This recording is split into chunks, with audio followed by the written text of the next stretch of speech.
Un, dos, tres, acción. Historia. ¿Desde cuándo a cuándo estamos haciendo este trabajo?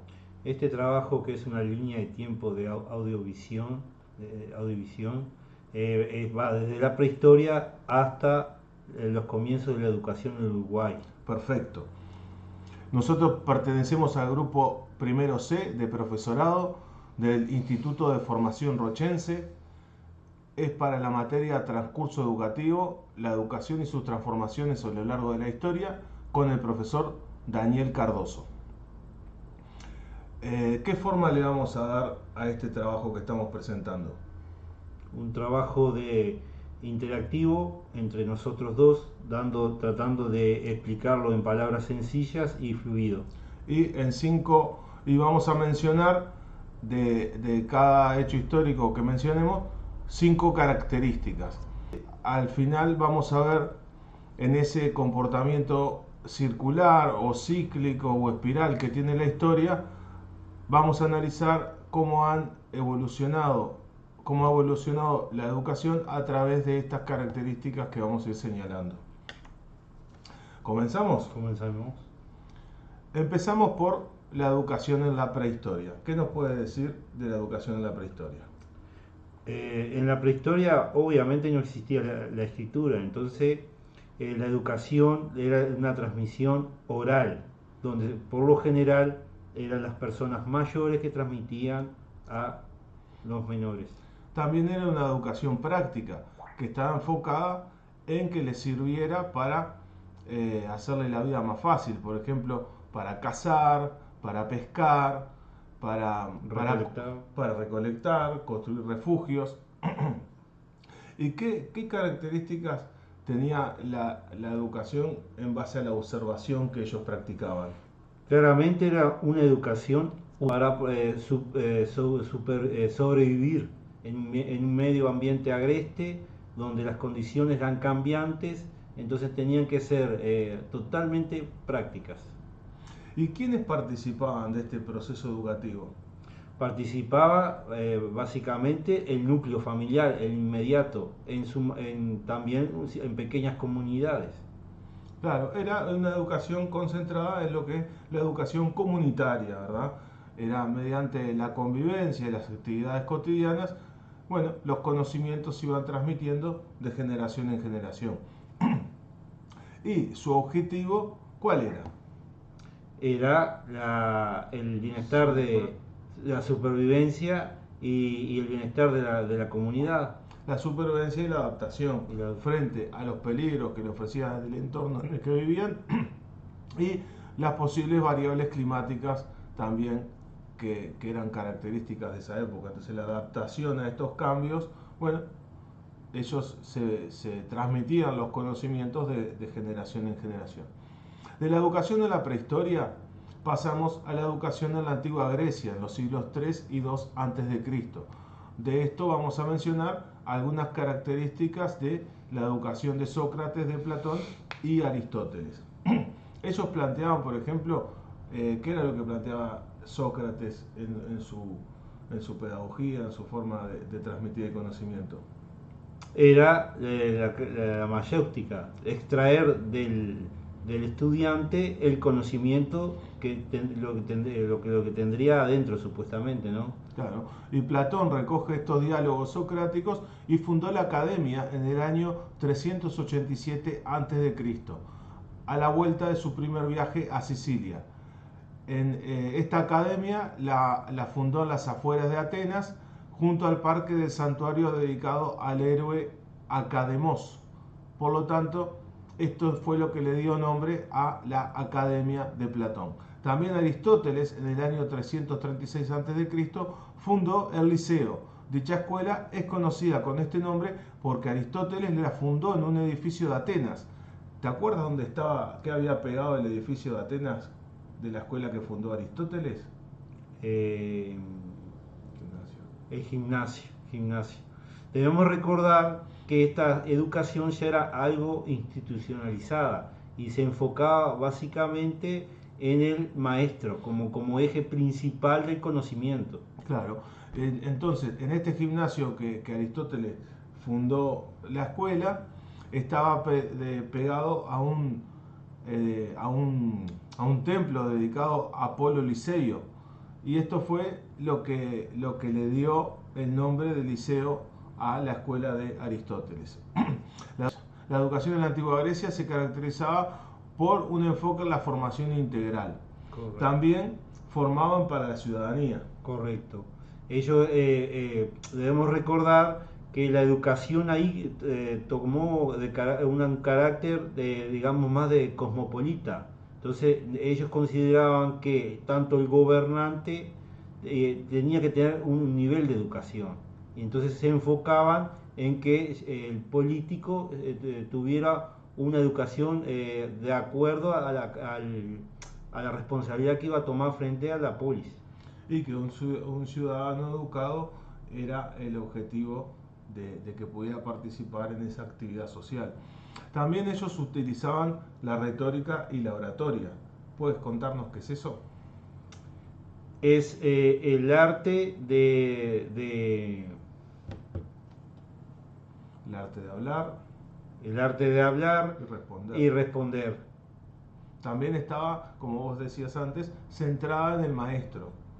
Eran los maestros en una figura central o de poder o de autoridad quienes, bueno, tenían estos discursos así como vemos a la imagen en estos lugares que a veces vemos en las películas un poco representados, de esa imagen del maestro hablando y en torno a él los que participan de ese aprendizaje.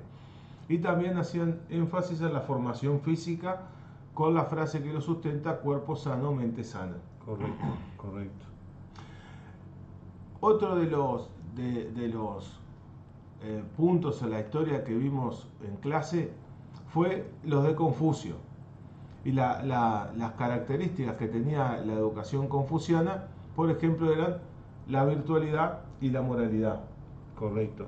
También esta educación se enfocaba en un respeto hacia el maestro, donde la figura del maestro era también muy importante y se debía hasta un cierto de devoción hacia el maestro. Se establecía un vínculo íntimo con el discípulo que en algunas ocasiones pasaba a formar parte de la casa del maestro, ¿no? Incluso Correcto. tenía tareas domésticas. Sí. También estaban enfocados también en desarrollar el ciudadano. También. Fuertemente, Confucio era fuertemente político también, era de una educación enfocada hacia la política y a la, digamos, expansión del conocimiento en el pueblo. Esto se refleja en que hacía énfasis en la armonía social. Correcto. Y también él promovía que la educación tenía que ser activa y participativa. Correcto. Que él incluso, podemos mencionar algunas cosas de la película, de la vida de Confucio. Él se enfrentó muchas veces al sistema político de aquella época, que no estaba obviamente de acuerdo que el pueblo sea un pueblo instruido, simplemente que sea un pueblo servil al trabajo y a obedecer, nada más. Sí. Confucio tuvo algunas resistencias en cuanto a algunas de sus ideas Quería cambiar el paradigma de la claro, época. que emancipaban a las personas a través de la educación, y bueno, el sistema gobernante se resistía. No lo empezaron a ver con buenos ojos. No lo empezaban a ver con buenos ojos. Luego pasamos a la educación en el budismo. Esta educación en el budismo, que surge en la India, estaba basada un poco en la sabiduría, como parte fundamental de la educación. La búsqueda de la sabiduría implica el entendimiento profundo de la naturaleza de la realidad, la impermanencia de todas las cosas y la interdependencia de los fenómenos. Debemos recordar que el primer Buda, que significa iluminado, es un título honorífico, fue Siddhartha Gautama. Él se basó, era un príncipe que abandonó todas sus riquezas para decir que la vida era algo más que esto. Debemos recordar que no existía la escritura todavía como tal. Entonces los sutras, los 53 sutras que funda el budismo, debían ser cortos, precisos y genéricos, cosa que se podía ir transmitiendo oralmente. Claro, también estaban enfocados en en la compasión, es decir, en los valores morales como parte fundamental de esa educación. Y también practicaban la meditación, algo parecido a lo que hacían los griegos. Correcto. También era el cuidado del cuerpo, era muy, también se enfocaban en eso, en el cuidado del cuerpo, ser austeros, lo más, digamos, el desapego a lo material, inclusive hasta a ciertas emociones, y bueno. ¿Y qué nos puede decir en cuanto a la ética de la educación budista? Estaba enfocado en enaltecer al ser humano, al ciudadano, sacar lo mejor, digamos, del ser humano para la sociedad, no había beneficio más grande que ser útil a la sociedad.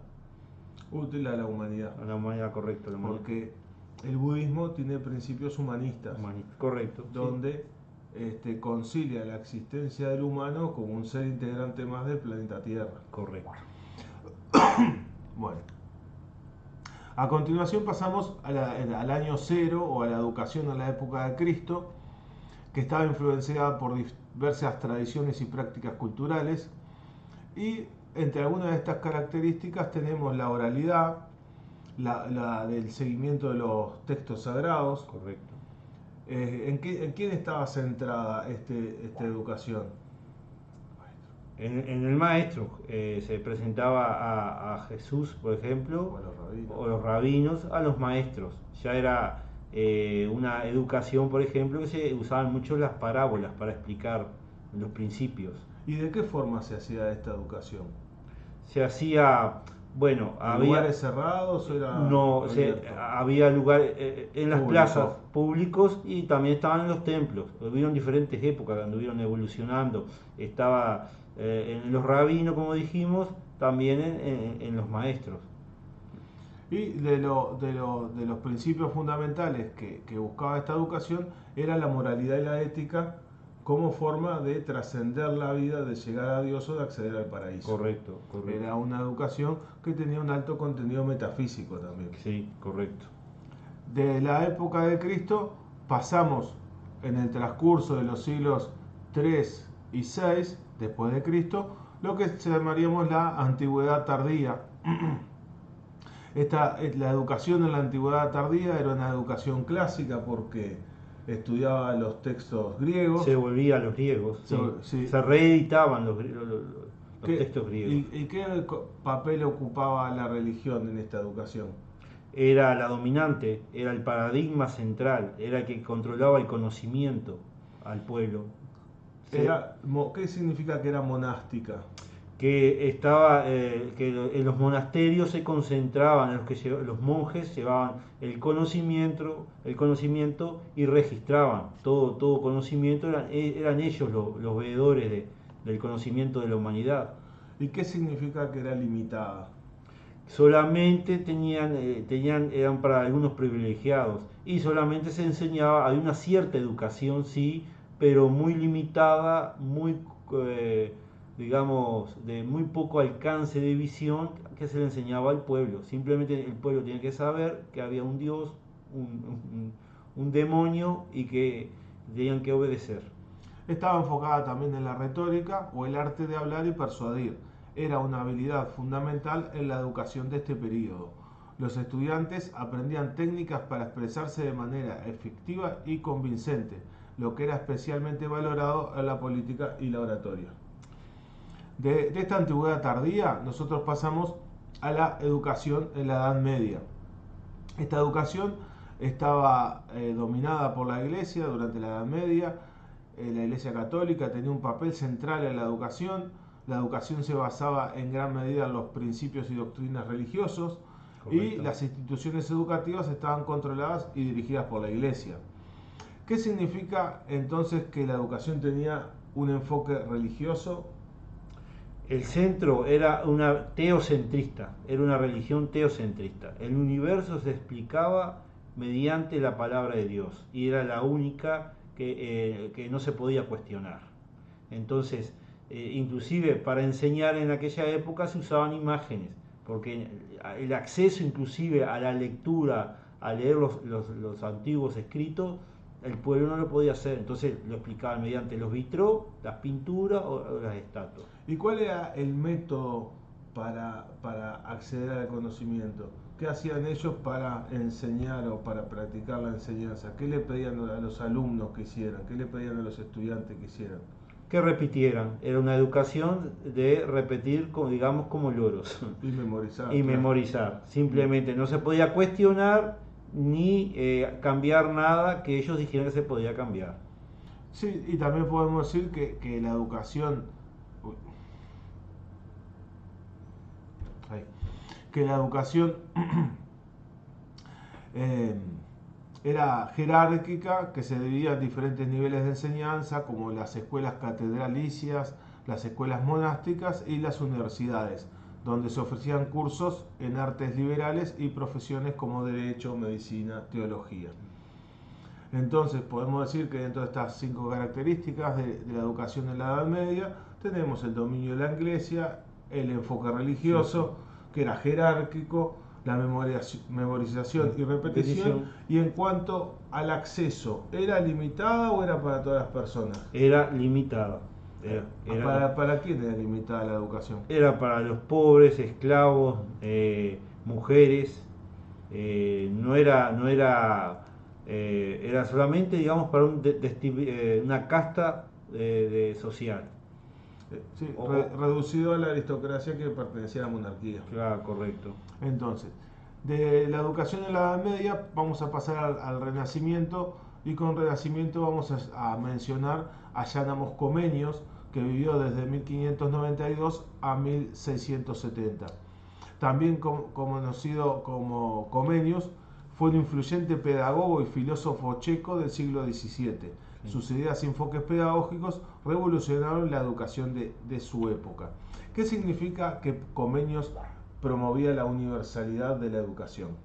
Él quería que todas las personas tuvieran acceso a la educación. Debemos recordar que aquí empezó a ponerse otro otro jugador que no estaba jugando, que es la ciencia. Acá la ciencia estaba empezando a jugar un papel cotidiano, donde la iglesia ya no podía explicar los fenómenos comunes, que no había explicación, la ciencia lo empezó a explicar. Así sea, los pedagogos con su observación del comportamiento humano y tratando de explicar, y las nuevas ciencias que estaban surgiendo, la iglesia estaba perdiendo terreno y no era lo único que explicaba el universo. Bueno, ¿y qué significa que Comenio promovía la educación como una experiencia práctica? Él decía, él pensaba que la educación era en la acción. En la acción se tenía que demostrar y se iba a ver. Él quería fomentar también una ciudadanía más integrada, quería sacar lo mejor del ser humano. ¿Y qué significa que la educación que él proponía era gradual y progresiva? Él, como un gran observador, como ya lo vamos a ir viendo más adelante, no sería solamente él, que vio que en la evolución del niño había diferentes etapas. Entonces esas diferentes etapas exigían un diferente enfoque para llegar al niño. Claro.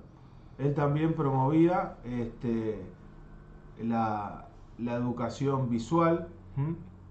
Correcto. Que usaba contenidos educativos que fueran más comprensibles y atractivos. Creía que las imágenes podían facilitar la retención de información y estimular la imaginación de los estudiantes. Debemos recordar a todos que en esa época no era fácil conseguir un libro, no era económico tampoco. 1592, recién ciento y pocos, unos años que se había inventado la imprenta. Sí, sí. Los primeros libros se empezaban a imprimir, claro, a circular de forma masiva. Claro. Esto también provocó que la lectura, de ser un hecho donde lo hacían quienes sabían y quien quería escuchar algo de lectura tenía que ir y sentarse o pararse ahí a escuchar, a que una persona podía empezar a leer en su casa. Él también quería que el niño conociera el objeto, llevaba el objeto, si era posible, el objeto real de estudio, que lo tocara, que lo viera. Él era muy, muy práctico, era muy, muy De la experiencia de la práctica. experiencia, de la experiencia práctica. ¿Y qué significa que su educación tenía un perfil humanista o que él era un humanista? Bueno, significa que ponía al ser humano como centro de- del conocimiento. O sea, él quería que El conocimiento como para que la trascendencia del humano. claro, él quería que la persona, el ser humano, floreciera, avanzara. Este fue uno de los primeros pedagogos, así se lo conoce como Ayano Moscomenius. Ahora pasamos a la época de la Ilustración. Uno de los protagonistas emblemáticos de esta época fue Jacques Rousseau, que nació en 1712 y falleció en 1778. Su gran contribución a la educación fue su obra O Emilio o la educación. Sí, correcto. Eh, Un personaje cuestionado, ¿no? Cuestionado a ¿Por qué nivel, era cuestionado? porque tuvo una vida personal compleja, pero sin embargo como pedagogo hizo grandes cambios para la época. Se cuestionaba el nivel digamos, el gobierno que en aquella época seguía siendo aristocrático y lo cuestionaba. Eh, pero creía en una educación también que debía servir para el ciudadano, para todos también. Claro. Rousseau creía que la educación debía centrarse en el desarrollo natural del individuo.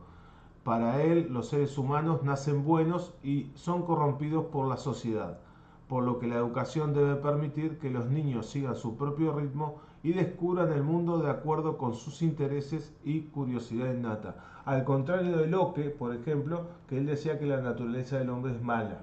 Correcto. Rousseau decía que el hombre natural, el hombre que no es influenciado Sí, por la sociedad, que cuando el hombre tiene que empezar a valorarse para ser reconocido dentro sí. de la sociedad, como que eso es lo que lo corrompe.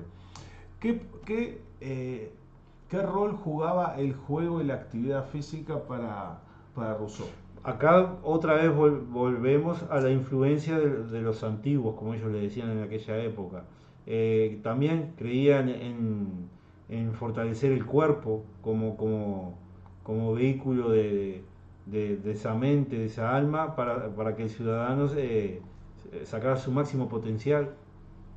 ¿Y qué significa que para Rousseau la educación tenía que ser personalizada? Bueno, otro gran observador. Él observó que la educación tenía que ajustarse al estudiante, no el estudiante a la educación. Muy bien. ¿Y qué significa para Rousseau que la educación tiene que ser experiencial? Que tiene que ser algo empírico, que la educación tiene que, sí o sí, no puede ser todo teórico. ¿En contra de qué modelo? Por ejemplo, de los antiguos, como Platón. No, en contra del modelo de la iglesia, de memorización Ah, y repetición por... correcto, sí, sí, también, sí. Entonces él, de alguna forma, en esa forma de enseñar, Cuestionaba. está cuestionando la Correcto. autoridad de la iglesia. Correcto. Porque ya no se le enseña según las tablillas esas y los rezos y los textos sagrados, sino que ahora hay una experiencia y un conocimiento que puede venir de la naturaleza, Claro. de la interacción con el objeto. Ya no se necesita el texto sagrado para la explicación está fuera de la iglesia, correcto. Claro, la explicación del mundo. Entonces sí. ahí es que él, en su forma de enseñar, en su forma de educar, el modelo educativo que él propone, es desafiante al poder. Correcto. Y así es que la humanidad, como la conocemos hoy, es que empieza a cambiar sus paradigmas y su forma de pensar. Sí. Gracias a todos estos fenómenos, pensadores, guerreros del conocimiento que han ido trascendiendo las fronteras. Y también la educación de Rousseau promovía la moral y la virtud, que debía centrarse que no solo debía centrarse en la educación en la adquisición de conocimientos, sino también en el desarrollo de los individuos. Consideraba que la educación debía cultivar la virtud, fomentando valores como la honestidad, la justicia y la empatía. Creía que una educación moralmente sólida era fundamental para el bienestar individual y social. Correcto. ¿Qué fue de su experiencia de vida que lo llevó a querer ser así?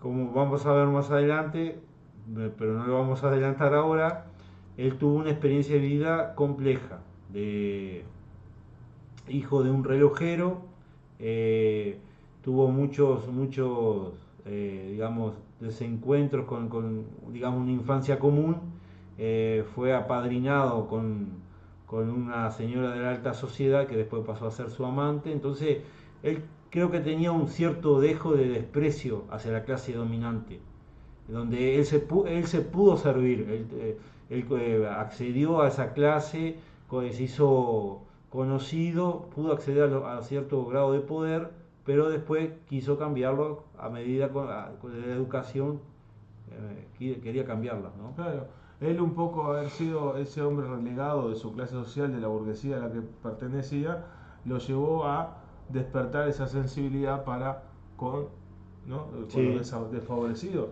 Debemos recordar que una clase social que estaba creciendo, que estaba haciendo, digamos, contrapeso de la clase dominante en esos años, era la burguesía comercial, digamos, por Claro. decirlo. Estaba tratando de desplazar a la nobleza. nobleza que tenía, digamos, estaba apadrinada por la iglesia.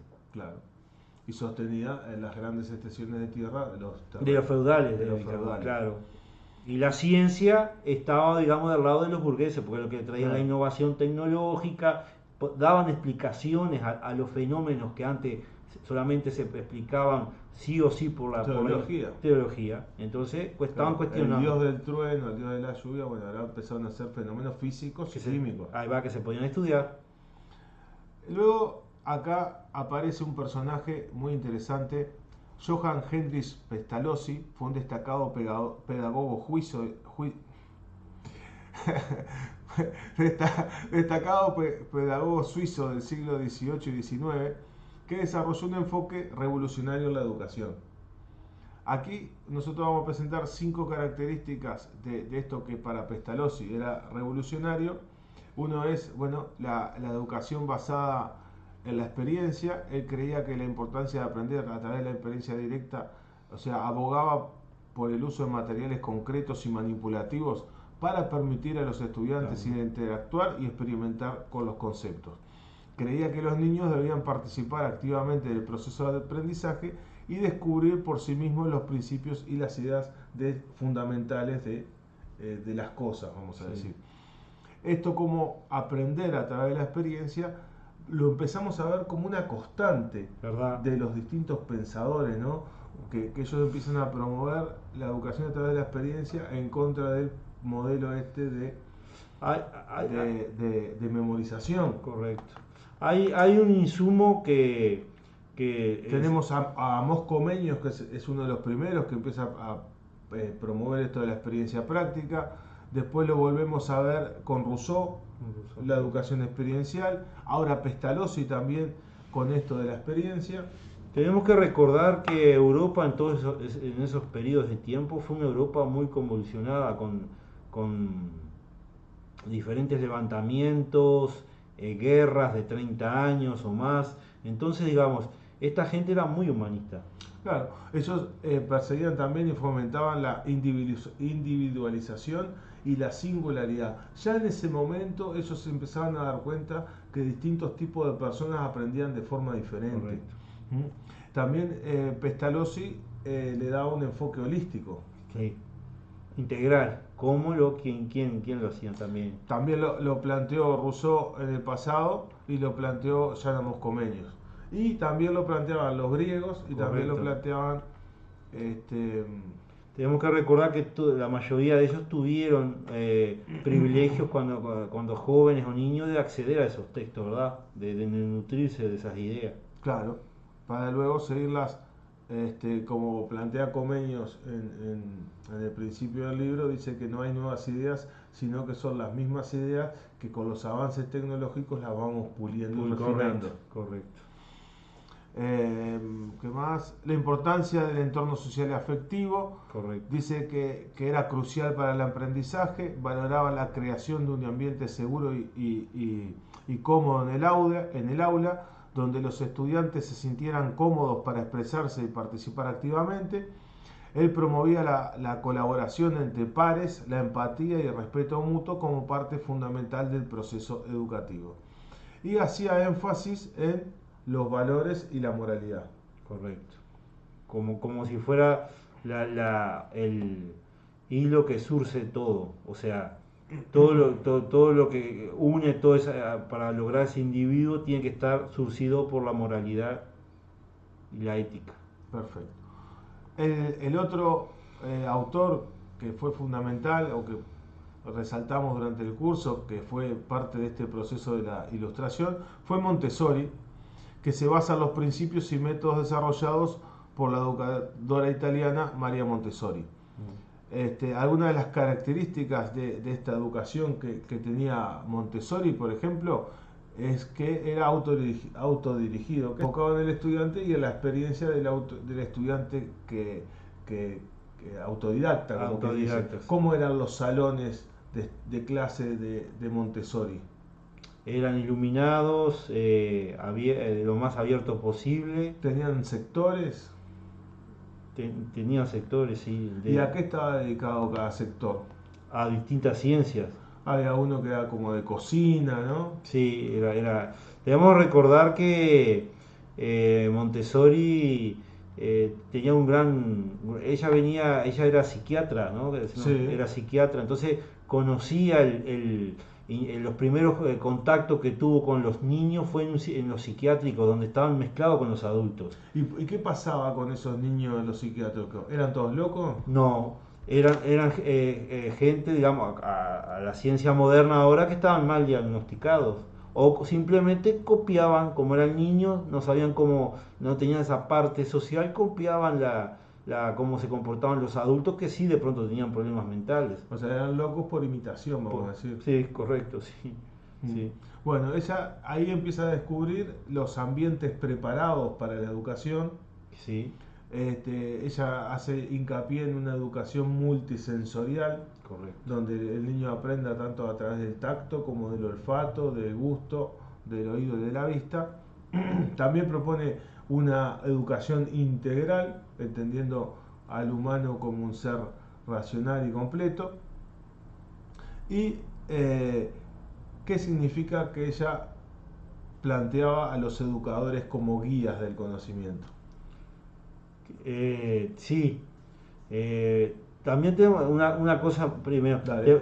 Debemos recordar que se ha ido desplazando el conocimiento que tenía el educador. Pasamos de ser una educación familiar, pasamos a monasterios y ahora ella es científica, era psiquiatra. Sí. Entonces digo, ya la ciencia se está pisando fuerte en la educación.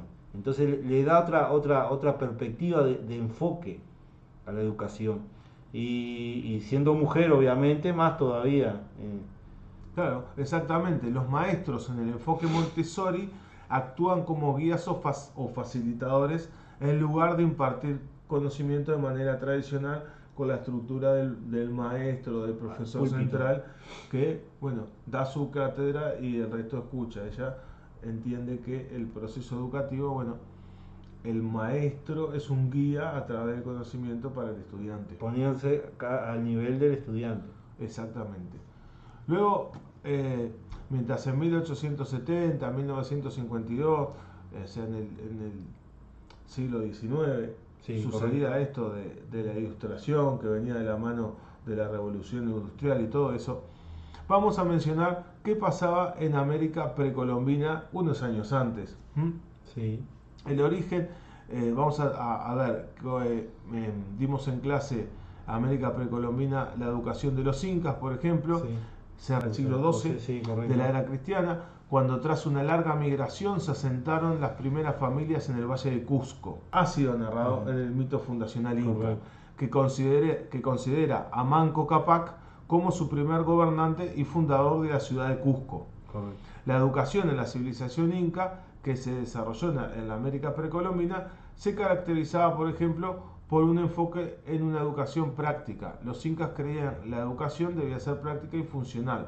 Los jóvenes aprendían habilidades prácticas como la agricultura, la pesca, la alfarería y la construcción. Correcto. También se les enseñaba a ser hábiles en el arte de la guerra y a manejar el Estado. O sea que una educación que además incluía política. Claro, correcto. Y era práctica, Correcto. estatal, Sí. había Totalmente funcional, digamos. funcional, sí, El individuo carecía de derechos, había castas, claro. castas y tal, y servía, y la educación servía para mantener ese gobierno, digamos. Había roles y género que participaban de la educación. Sí, correcto. ¿Y qué significa que utilizaban la oralidad y la memoria? No tenían eran por repetición también, como en otras etapas de la historia del ser humano. También se transmitía algún conocimiento em, de familiares, de los más ancianos a los más jóvenes, y tenían, como es, ¿Qué utilizaban, por ejemplo, para la matemática? para la matemática que usaban un sistema de cuerdas con nudos para a modo de contar, sobre todo en el tema, eran muy organizados en el tema del control de las cosechas, controlaban las cosechas, la forma que ellos tenían, de tipo una especie de ábaco, digamos. Sí, y tenían conocimiento De astronomía, exactamente. de astronomía tenían gran conocimiento, sí. Y bueno, y esta también educación fomentaba los valores de solidaridad y cooperación. Se le enseñaba a los estudiantes la importancia de trabajar en equipo y contribuir al bienestar de la comunidad. La educación tenía un enfoque comunitario, donde Claro. el bienestar colectivo era más importante que el bienestar individual. Claro, era un gobierno, digamos, basado también en los dioses, no, o sea, no tenían un solo dios, y también eran militar, tenían Acá vemos similitud de la educación que vimos en Europa, de oralidad y memoria.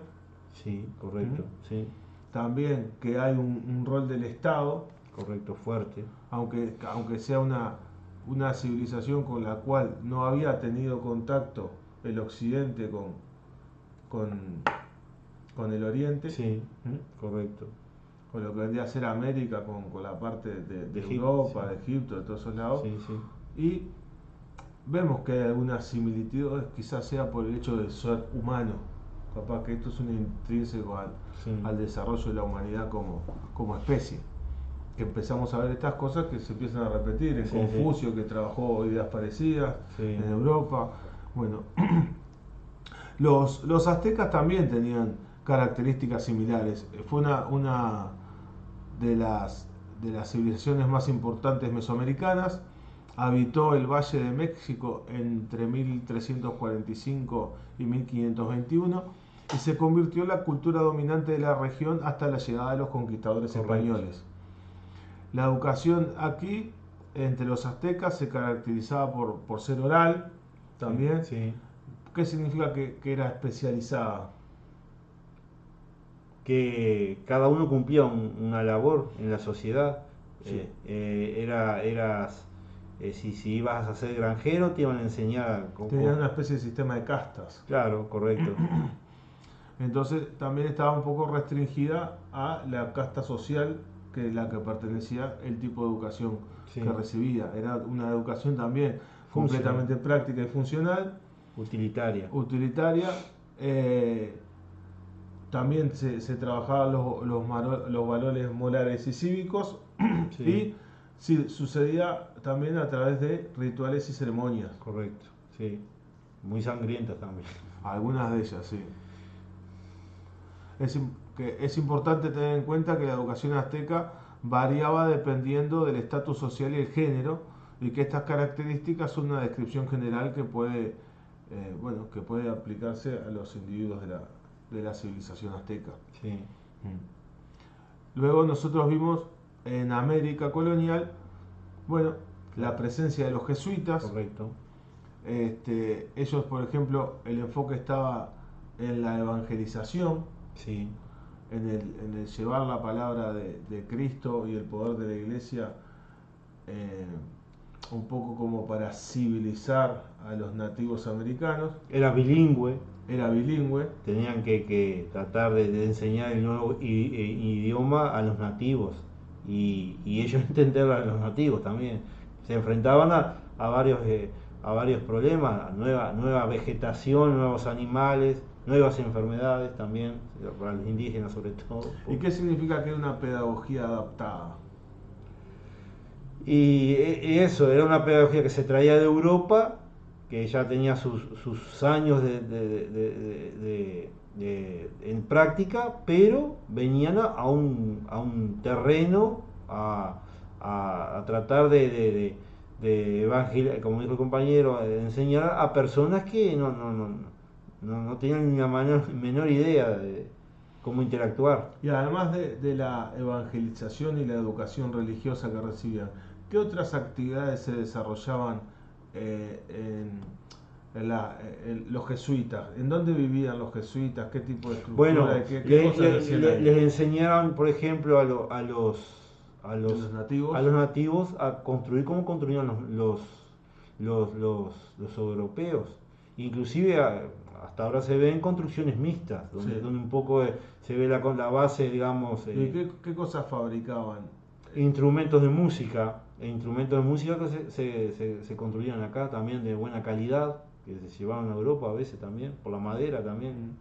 Entonces ellos aprendían artes y oficios, enseñaban artes y oficios, y también habían abierto en las misiones y en los distintos monasterios que ellos tenían, como una cadena, una red de internados y colegios. Correcto. Donde ahí recibían muchas veces nativos que se refugiaban. Correcto. ¿Cuál era el problema de los nativos que se iban a refugiar en las misiones con los jesuitas? Y el problema que después eran violentados después. Claro, el tema es que, claro, los que perseguían a los Como indígenas, esclavos. a los nativos, que los querían como esclavos, Correcto. claro, los jesuitas al protegerlo eran como el enemigo de los esclavizadores, de la casta gobernante o los que mandaban. Tenemos que recordar que en esa conquista, que no sería tal llamada conquista, había una pugna económica. Los jesuitas también tenían su dinero y se lo mandaban al Papa, pero también venían los que representaban los diferentes gobiernos que empezaban de diferentes países y también querían su dinero. Entonces hubo una pugna entre la iglesia y el Estado, quién recaudaba y a quién le correspondía la ganancia de todo eso, porque estaban saqueando las Américas, ¿no? Porque además los jesuitas, que se los conocía como la Compañía de Dios, la compañía por aquello de las cruzadas, de cuando iba una compañía del ejército, ¿verdad? En la acepción militar, también era una compañía en la acepción económica, moderna, porque además la característica es que lo que producían lo reinvertían en la comunidad. Había lucro Y lo reinvertían en sus propias comunidades. Claro. Y lo que ellos lucraban era lo que dejaban de lucrar los otros. Claro. Entonces tenían que eliminarlo hasta que al final fueron expulsados. Sí, después vinieron otros monjes. Sí, los monjes que... Los franciscanos.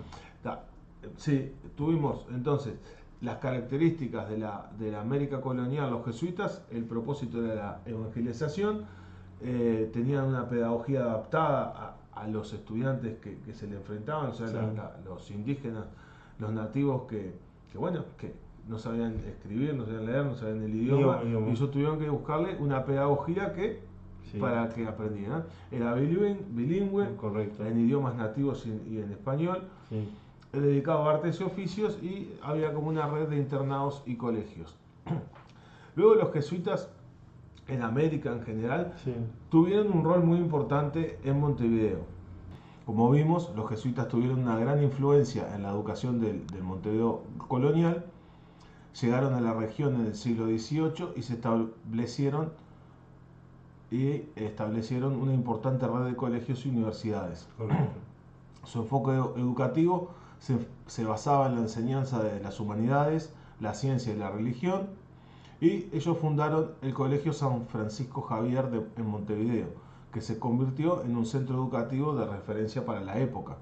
Correcto. Además, establecieron una universidad en Córdoba, Argentina, que también tuvo un impacto en la educación de Montevideo, y los jesuitas se preocupaban por formar a los jóvenes en valores cristianos y promovían una educación integral que incluía tanto la instrucción académica como la formación moral. Sus colegios eran reconocidos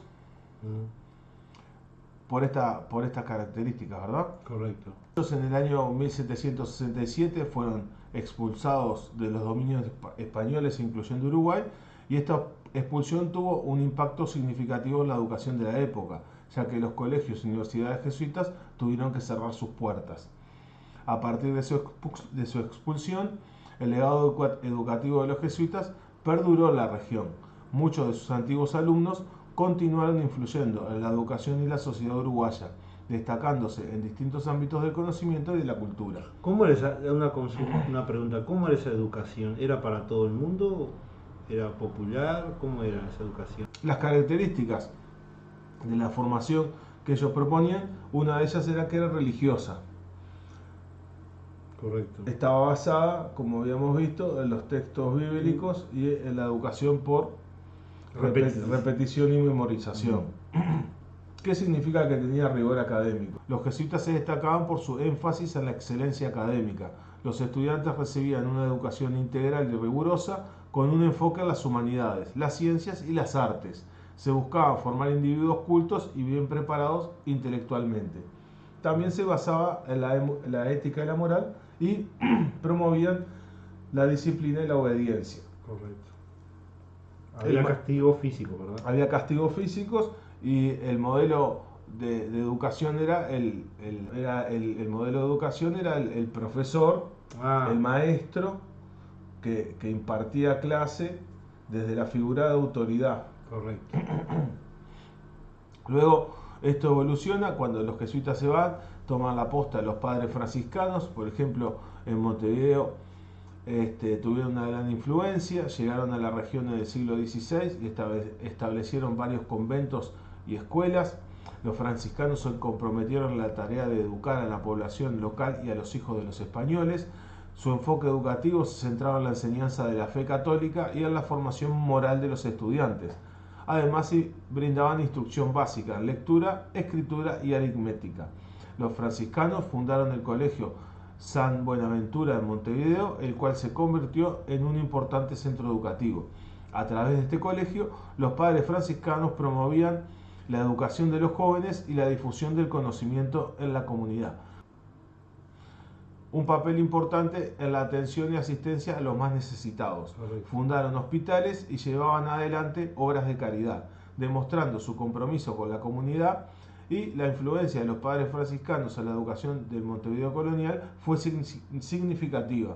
Su labor educativa y su enfoque humanista contribuyeron a la formación de los habitantes de la ciudad y dejaron un legado en el ámbito educativo que perdura hasta hoy en día. Correcto. Entonces, la educación de ellos era una educación de carácter religioso. Claro, fuertemente. También utilizaban El castigo como. el castigo, era de rigor académico, disciplina y moralidad. Sí. Y era una educación también que buscaba la aplicación práctica. Conceptos religiosos, los padres franciscanos le daban un énfasis a este tipo de educación y aprendían habilidades como la agricultura, la carpintería o el cuidado de los animales, lo cual les permitía ser autosuficientes y contribuir al bienestar de la comunidad. De oficio. ¿Eh? El arte de oficios. Y los oficios. Y era parecido a lo de los jesuitas, que también producían y eran comunidades autosustentables. Correcto. ¿Y qué significa que fomentaban la cultura local? Trataban de integrar a la comunidad con la iglesia, con la educación que ellos enseñaban. Correcto. Este, entonces les enseñaban e incentivaban a los estudiantes a valorar las tradiciones y costumbres propias de Montevideo y su entorno, a través de la promoción de la música, la danza y otras expresiones culturales. En 1809 se funda la primera escuela pública de Montevideo. El español Francisco Acuña Figueroa estaba destinada principalmente a niños de familias pobres, Sí, y fue fundada por el Cabildo en 1809. ¿Y quién pagaba esa escuela? El Cabildo Correcto. de Montevideo era el que pagaba esta escuela. Y su primer director fue el padre Fray Juan Arrieta. ¿Y cómo se lo conocía al padre Fray Arrieta? Cariñosamente como el padre de la palmeta, ¿Por qué? porque creo que sentía placer al castigar a los A niños. los alumnos. ¿Y qué es lo que propuso el Cabildo? ¿Qué había que hacer con estos castigos físicos? ¿Más de cuántos golpes no le podían dar? No, eso no pasaron a la categoría de los azotes, más de 6 azotes. Eso. Pero la frase de ellos era que la letra, como era que sangre entra, La letra con sangre entra. Esa Sí. era la frase que da origen en esa época. Claro. El Cabildo sustituyó el castigo por el de los azotes, que estos no podían ser más que 6. El Cabildo daba a los niños pobres los útiles escolares y se enseñaba aritmética, ortografía y escritura. Esta escuela era gratuita, Sí, promovía la laicidad, correcto. daba conocimientos básicos y era una pedagogía tradicional. ¿Qué significa la pedagogía tradicional? Castillo. Memorización Y repetición. y repetición. Y la participación era inclusiva o estaba limitada para alguien. Estaban limitados para las niñas, Claro, para las mujeres. para las mujeres. Ah, sí. Entonces, estas eran las características de la escuela de 1809, que luego fue cerrada por las invasiones las invasiones inglesas. inglesas. Bueno, de acá pasamos a la segunda escuela. La segunda escuela se considera el periodo de 1815-1816, que fue las escuelas de la patria que proponía Artigas. Las escuelas de la patria antes de Artigas, las escuelas antes de Artigas tenían estas características que habíamos visto hasta ahora, que eran limitadas, que no tenían acceso, o que tenían un grupo social tenía acceso, las mujeres no estaban incluidas, los esclavos, Tampoco. bueno, la esclavitud ya estaba abolida en Uruguay, pero los pobres, vamos a decir, no tenían. Era muy limitado. Era muy limitado, de características religiosas marcadamente. Repetitiva. Era de donde se concentraban en el maestro, entonces repetitiva, de memorización. Y las escuelas de Artigas plantearon todo lo opuesto. Claro, también era una educación básica, enseñanza tradicional, y tenía una infraestructura y recursos limitados. Las escuelas de la patria, también llamadas escuelas de primeras letras, eran todo lo contrario y promovían, por ejemplo, la educación laica y gratuita. Integradora, que fuera integradora. Claro, integral. Integral, correcto. Y la participación de la. Claro, eran de la comunidad. ahí va la interpretación. Y eran como también eran igualdad, era la igualdad y descentralizada. Y autónoma. Y autónoma. Entonces, un poco promovía la libertad del poder o del gobierno y de la iglesia. Así como en sus ideales políticos Artigas promovía una confederación o una unión sudamericana. Correcto. También esa emancipación del poder, tanto fuera de el que fuera que viniera de afuera, los españoles, los portugueses, los ingleses, bueno, esos ideales políticos de Artigas también se manifestaron en estas escuelas que él proponía. Correcto.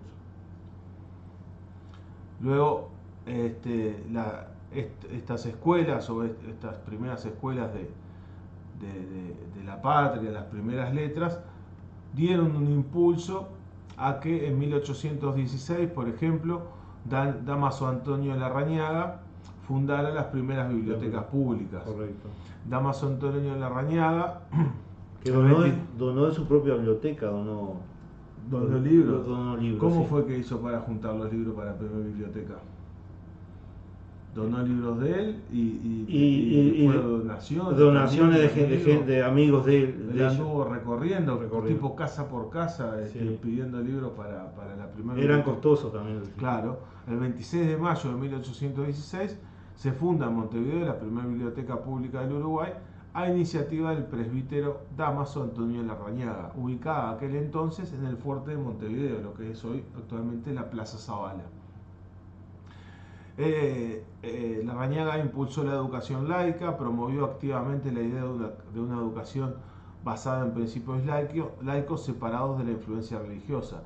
Abogó por la libertad de pensamiento y la enseñanza de valores éticos universales, independientes de la religión, que eso fue una de las bases para las escuelas uruguayas. Claro, correcto. La implementación de la Ley de Educación Común, él fue una figura clave en la redacción y promulgación de la Ley de Educación Común en Uruguay en 1842. Esta ley estableció la obligatoriedad y gratuidad de la educación primaria en el país, sentando las bases para un sistema educativo más inclusivo y accesible. Él impulsó la formación docente, reconociendo la importancia de los maestros en la educación. Larrañaga trabajó en el fortalecimiento de la formación docente en Uruguay, fundando la primera escuela de formación de maestros en el país, conocida como el Seminario o Instituto de Instrucción Pública. ¿Cuál era el objetivo de esto? Práctica.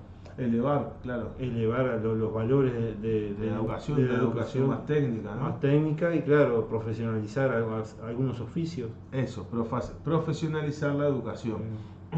Él fomenta también la educación para mujeres. Es raro que siendo un presbítero haya fomentado la educación laica y la educación para mujeres, que era todo lo contrario de la época. ¿A qué personaje nos hace acordar? A mí me hace acordar a Robin Hood y al monje que va con él. El chiquito, no me acuerdo. No. Bueno, en Robin Hood hay un monje que lo acompaña, que es parecido a el fray, es un fray, no me acuerdo el nombre del fray. Bueno, en fin, Larrañaga tenía algo de ese personaje, abogó por la apertura de escuelas destinadas específicamente a la educación femenina y promovió la igualdad de oportunidades educativas para ambos géneros, todo lo que fue una revolución para la época. Y promovió la difusión del conocimiento científico y, como dijimos, fue el fundador de la primera escuela, de la primera biblioteca nacional. Luego, en el tiempo, en 1821, pocos años después, durante el dominio luso portugués de la provincia oriental, Dámaso Antonio Larrañaga propuso al Cabildo la fundación de una escuela lancasteriana en Montevideo. La idea fue aceptada y se habilitó una sala en el edificio del Fuerte de Gobierno, actual Plaza Zavala, para ser utilizada como salón de clase. El método lancasteriano había sido creado por el inglés Joseph Lancaster, consistía en utilizar a los alumnos más adelantados como monitores para retransmitir a los demás alumnos reunidos en pequeños grupos lo que el maestro les había enseñado en las primeras horas de clase. El aula con este sistema adquiría un aspecto muy especial. El maestro, sobre una alta tarima, controlaba mediante gestos, silbatos y campanillazos la actividad de los grupos infantiles. La educación lancasteriana en Uruguay fue una forma de enseñanza que se basó en el método desarrollado por Joseph Lancaster. Claro. Estaban como adoctrinados, digamos. Sí, había una aula única, una tarima. Sí, había hasta físicamente estaba el docente por encima de los estudiantes, por eso estaba la tarima, representando físicamente que estaba a otro nivel, el conocimiento. Acá se plantea una de las características que es el horario, ¿sí? Y la edad mínima del alumno para ingresar era de 6 años y las horas de clase de 7 de la mañana a 10 de la mañana y de 4 de la tarde a 5 de la tarde. En invierno el horario cambiaba de 8 a 11 y de 14 a 16:30. y la educación de las niñas no era atendida en este periodo. También utilizaban material didáctico y estaba el tema de los castigos y los premios. Volví otra vez. Sí, donde de todas maneras los castigos estaban restringidos, como dijimos, Sí. y había premios también al mejor Al esfuerzo. alumno, al esfuerzo. Esto es una cosa nueva que se implementa en este tipo de escuelas. Luego esto dio paso de 1829 a 1833 de las escuelas mercantiles. La primera escuela mercantil de Montevideo, conocida como Escuela de Comercio de Montevideo, fue fundada en el siglo XIX y tuvo un papel importante en la formación de profesionales en el ámbito del comercio. Se creó por el Tribunal del Consulado, integrado por representantes del comercio. Fue un centro de enseñanza media que buscó la formación de futuros comerciantes y empleados de comercio. Mencionamos, bueno, algunas de estas características. ¿Qué características tenía la educación de la Escuela de Comercio? Y tenía que ser dedicada a, por ejemplo, a la administración, a oficios ya especializados. Acá tenemos que recordar que, digamos, es cuando, digamos, el primer encuentro, digamos, fuerte entre el comercio y la educación, donde se vuelca la burguesía que hace presión para que la educación esté volcada al beneficio de ellos, ¿no? Y que da como el primer pie que pone la economía en la educación. ¿Qué tipo de habilidades fomentaban entonces que aprendieran los estudiantes?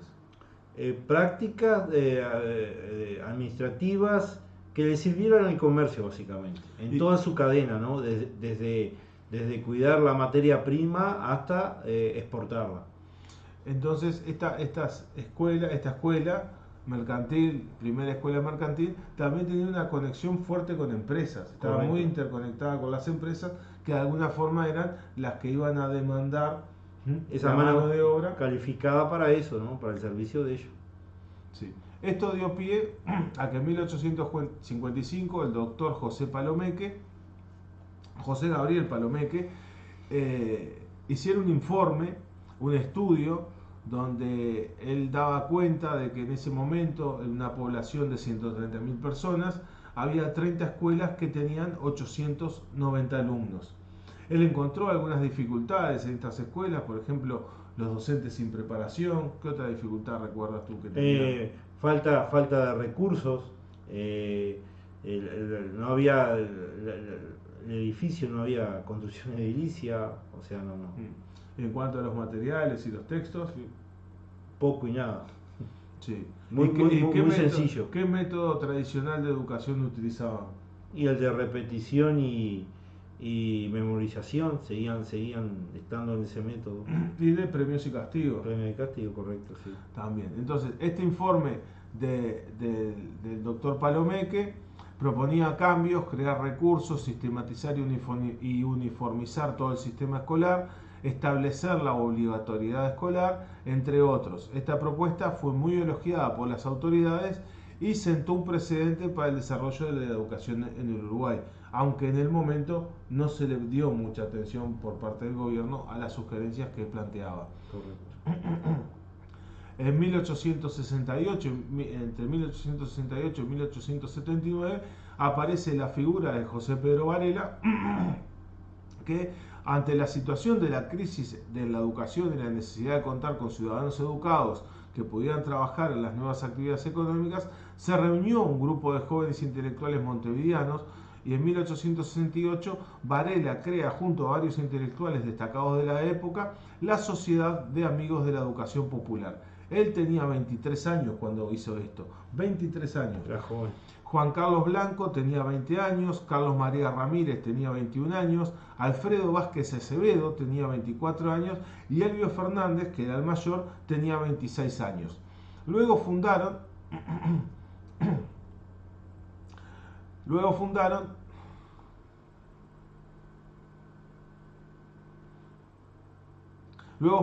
un colegio que fue laboratorio de la reforma educativa, que obtuvo un enorme respaldo de los padres. Se llamó Elvio Fernández, en honor al intelectual que murió poco tiempo después.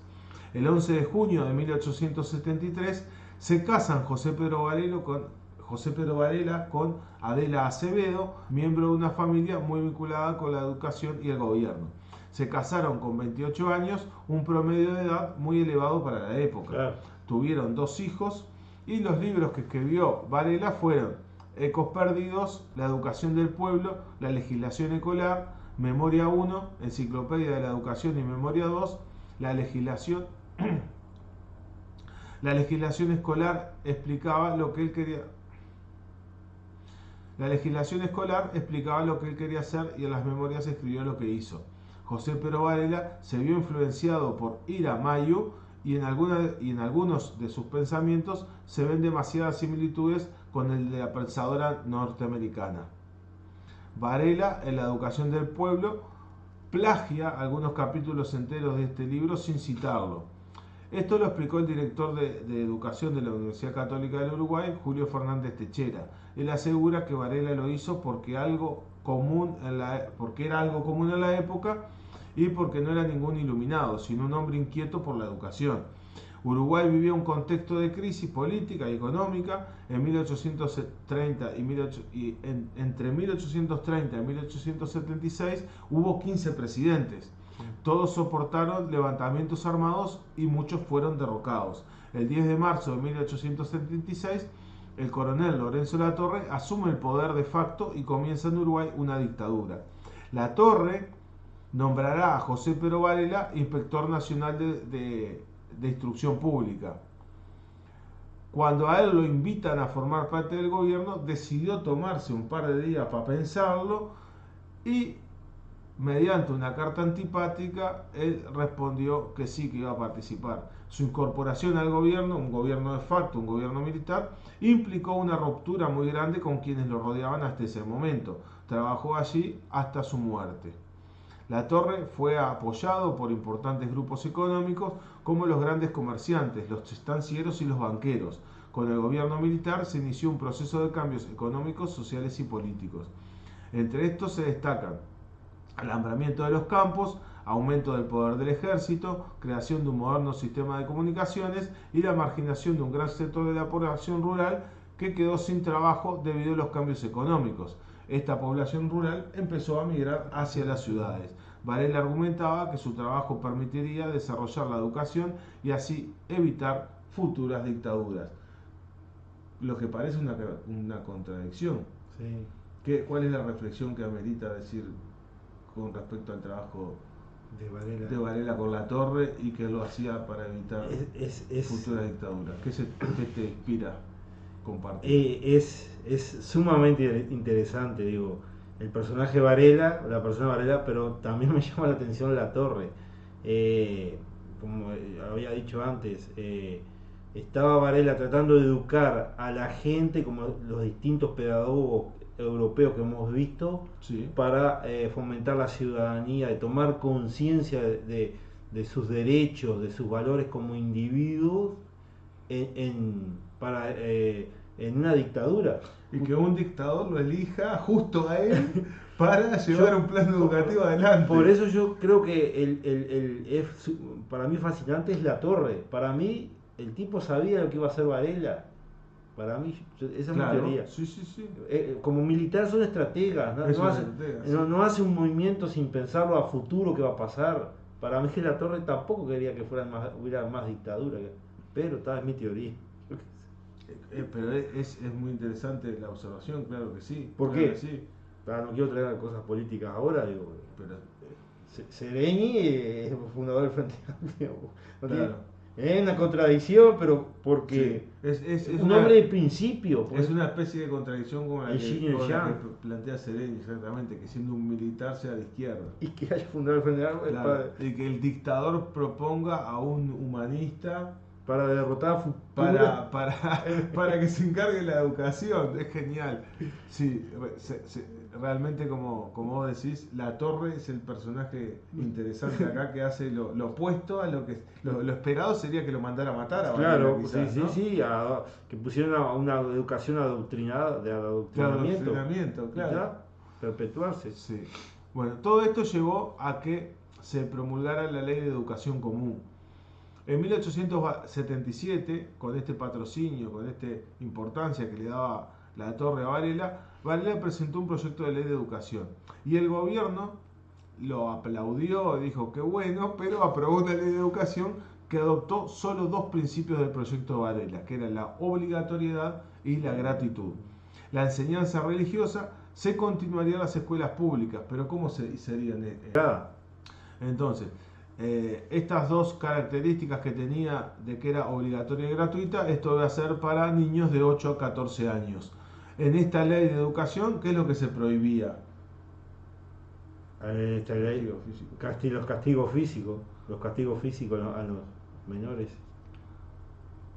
Bueno, y la enseñanza se continuaría, se crearon las comisiones de fomento para apoyar a las escuelas y las inspecciones departamentales. Desde 1877 a 1880, la matrícula escolar creció notablemente, tanto en las escuelas públicas como en las privadas, de 17.500 que había a 24.700 que creció en las escuelas públicas y de 6.600 estudiantes que había en las escuelas privadas a 15.000 alumnos. Esto a raíz de que bueno, era obligación de los padres enviar a la escuela a todo niño entre 8 y 14 años, había la prohibición de castigos físicos, bueno, aumentaron los recursos destinados a la educación y utilizaban la utilización de métodos y textos modernos que promovían la actividad de los niños. José Pero Varela falleció el 24 de octubre de 1879, pero fue sucedido en el cargo de inspector nacional por su hermano Jacobo Varela. Este, junto a otros maestros e inspectores, continuó con la reforma que Varela proponía. Que nunca fue maestro, Varela, ¿no? Que nunca fue maestro. Entonces, esto nos lleva al año 1833, donde funcionó o se funda el primer liceo de Montevideo o el liceo de San Felipe Santiago,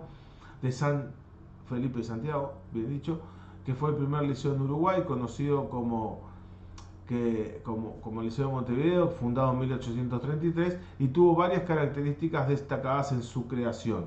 Por ejemplo, fue pionero para la región, una educación secundaria, una educación que le daba continuidad a esa primera educación inicial que planteaban las primeras escuelas, era de carácter humanístico, promovía la integridad del ser humano y su adaptación en la sociedad, tenía un modelo europeo, ese nuevo modelo de educación que estaba surgiendo en Europa, como habíamos dicho antes, ¿no? Con las influencias de Rousseau, de Pestalozzi, de todos los europeos pedagogos. Sí, que Varela había conocido toda esa en sus viajes, y también era gratuita y universal, o sea que era una educación que llegaba tanto para hombres como para mujeres, para todo tipo de personas, los negros, los blancos, los pobres, todo el mundo participaba de la educación y bueno, lo que dijimos, la igualdad de género, tanto para hombres como para mujeres. Estas entonces eran las características de la educación que había o se presentaban en 1833 en el primer liceo de Montevideo. Luego surge la Escuela de Artes y Oficios, que se crea en el siglo XIX, el 31 de diciembre de 1878, también durante la presidencia de La Torre, y esta Escuela de Artes y Oficios tenía ciertas características. ¿Cuál era la orientación de su educación? ¿A qué estaba orientada la Escuela de Artes y Oficios? Estaba orientada, como en aquella época se consideraba, a muchachos que tenían un contexto, una conducta complicada para la sociedad. Entonces, tenía un carácter inclusivo.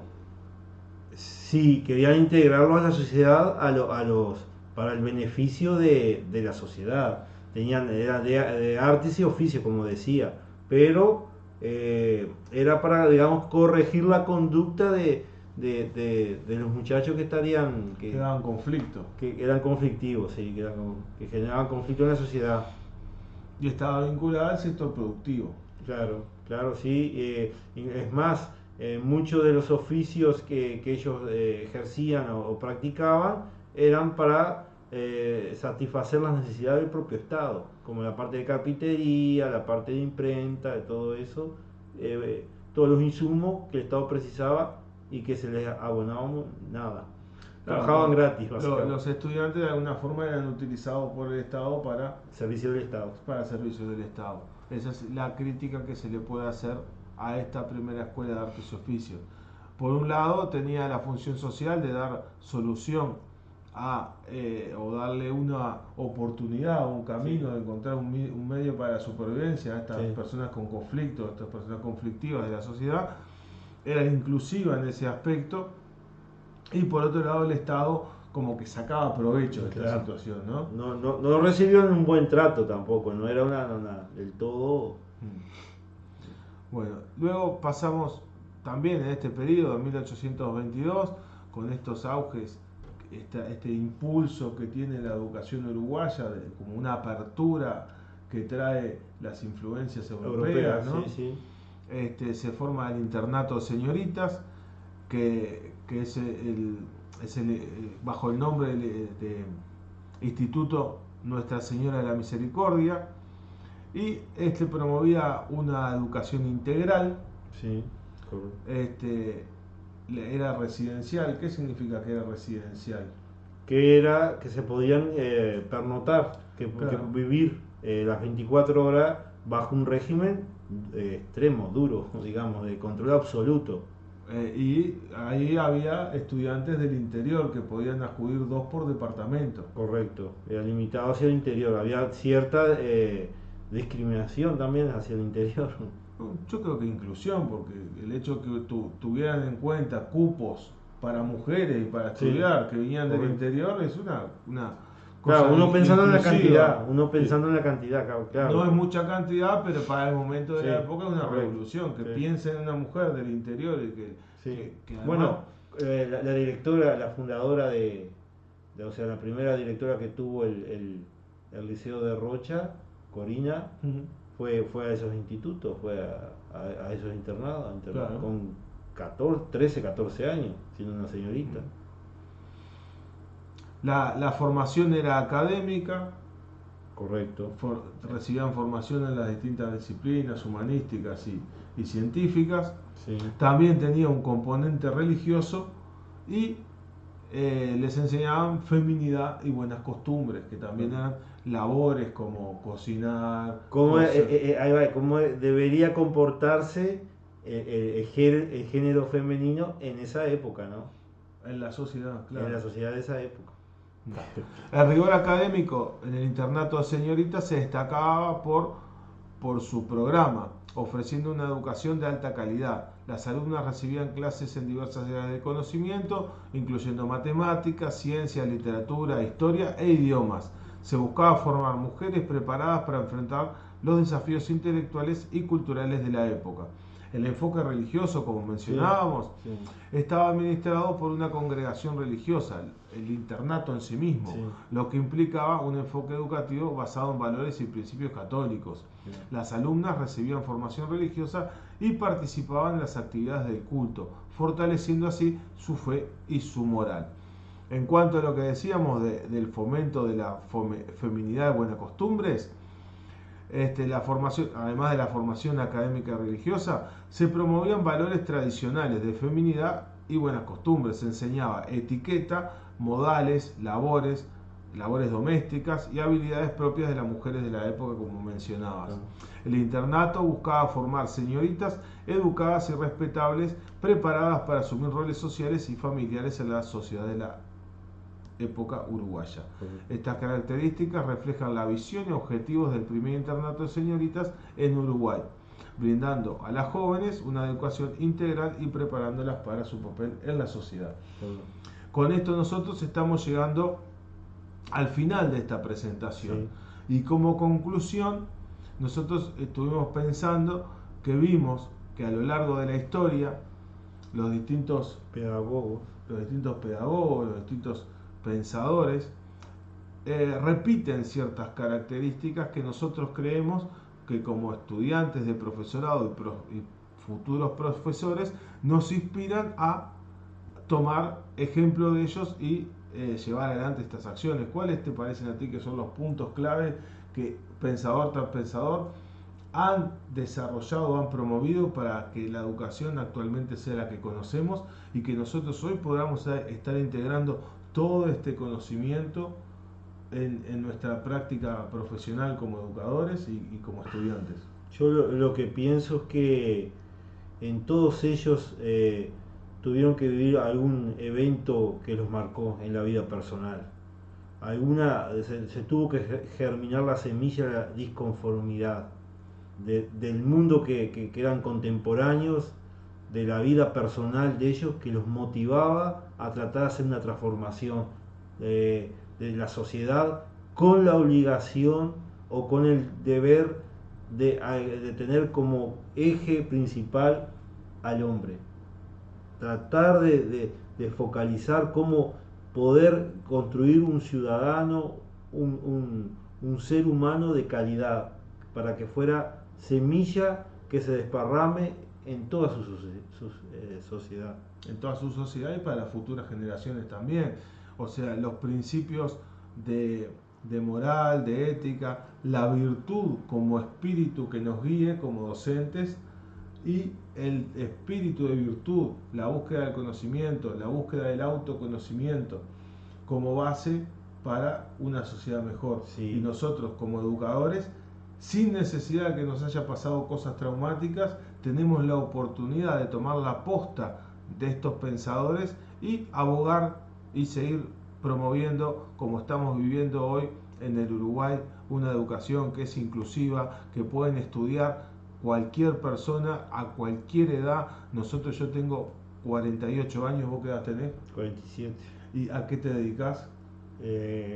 Soy funcionario estatal.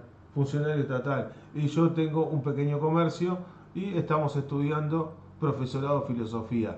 Esto que nosotros podemos estar haciendo hoy, además, ¿qué tipo de compañeros tenemos? ¿A qué clases culturales y sociales pertenecen? Es totalmente ecléctico. El grupo, hay diferentes edades. Es un grupo obviamente, que hay, digamos, de los dos sexos. Y básicamente somos personas todas con diferentes aquello de realizar como que decía la Revolución Francesa, tratar de fomentar el sueño de la persona, de ser felices. Todos tenemos un ideal que queremos llegar, pero claro, interactuamos con otras personas. Y estamos entonces en un momento en el que todos estos ideales, que estos pensadores, estos pedagogos, estos hombres probos de la historia promovieron y lucharon y se enfrentaron hacia las estructuras de poder, arriesgaron su vida, tuvieron que mudarse de ciudades. Nosotros de alguna forma con este trabajo también queremos honrar a todos estos personajes de los cuales estuvimos hablando, que gracias a ellos hoy tenemos en cualquier centro educativo uruguayo hombres, mujeres de todo tipo de edades, de todo tipo de contextos sociales, correcto, con capacidades diferentes. Sí. En mi caso, bajo visión, yo en mi caso, por eso son los lentes de esto que me ayudan a ver un poco más. Claro. En otro mundo sería totalmente descartable, yo no sería práctico, no sería utilitario de la sociedad. Agradezco haber nacido en este siglo, tener estos derechos adquiridos por ese tipo de personas y otros tantos. Digo, porque si no, no tendría razón de estar yo, no sería funcional al Estado. Exacto, entonces el poder desarrollar nuestras pasiones, el poder hacerlo en la libertad, es una conquista que nosotros entendemos de la humanidad como como consecuencia de este proceso evolutivo circular en el cual hemos una y otra vez pasado por la historia, como vemos que viene un autor y defiende la educación centrada en el niño, claro, y después viene el otro y también dice integral, y el otro dice adaptado, sí. Siempre al correr de toda esta línea de tiempo que hemos visto, siempre hay un paradigma que es el que domina. Llegan esta gente que cuestiona ese paradigma, lleva su tiempo, el paradigma cae o se transforma. Cuando se queda firme, viene otro, lo cuestiona, vuelve a caer o se transforma y así. Pero en cada caída y elevación de ese nuevo paradigma que surge, algo va cambiando. El conocimiento se va refinando. Sutilmente hay cambios que claro, pues llevan años, cientos de años, pero cada paradigma que surge es un poquito mejor que el anterior. Y creo que es ahí el truco. Eso es donde vemos la evolución humana a lo largo de la historia, y así es como nosotros hemos interpretado la evolución de la educación a lo largo de la historia. Muchísimas gracias. Yo soy Gabriel Geribaldi, Ricardo Gómez. primero C de Instituto de Formación Rochense. Hasta luego. Muchas gracias.